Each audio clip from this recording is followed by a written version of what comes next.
Rozvíjaj v sebe vedomie Božej prítomnosti.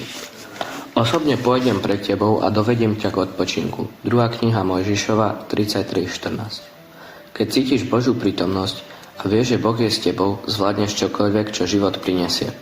Skús si predstaviť, aká úloha stála pred Mojžišom. Mal vyslobodiť 2 milióny ľudí z otroctva, viesť ich púšťou, je čeliť nepriateľom i živlom, ako sú extrémne teplo a chlad. Sítiť ich, šatiť ich, riešiť ich spory a udržiavať ich na ceste za ich osudom. Mojžišova modlitba znela: Ak nepôjdeš s nami, ani nás odtiaľto nevyvádzaj. 2. kniha Mojžišova 33.15. Radšej nechcel ísť nikam, ako ísť niekam bez Hospodina. Aj v Dávidovom živote vidíme, že keď vyšla najavo jeho aféra s Batšebou, neprosil Boha o to, aby mu nevzal jeho korunu, kráľovstvo či vojsko. Nie, on vedel, na čom záleží najviac. Modlil sa: Neodvrhni ma od seba, neodnímaj mi svojho svätého ducha. 51. žalm, 13. verš. Aby si mohol duchovne rásť, musíš si stále viac uvedomovať Božiu prítomnosť vo svojom živote. Ako sa to dá spraviť? Nebuď ako kameň, buď ako huba.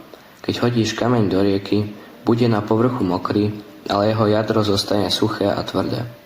Keď ale do vody ponoríš špongiu, voda ju prenikne skrz naskrz a úplne ju zmení. Spomaj a vnímaj Božiu prítomnosť. Začni tým, že si prečítaš nasledujúci verš z písma. Zapíš si ho, opakuj ho stále dookola a každý pôr svojej duše otvor Božej prítomnosti.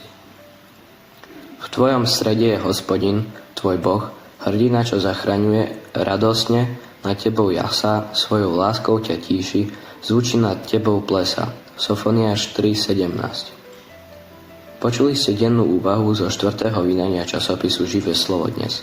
Tlačenú a bezplatnú formu časopisu si môžete vyžiadať na webe živeslovodnes.sk, kde nájdete aj ďalšie zamyslenia o Božom slove.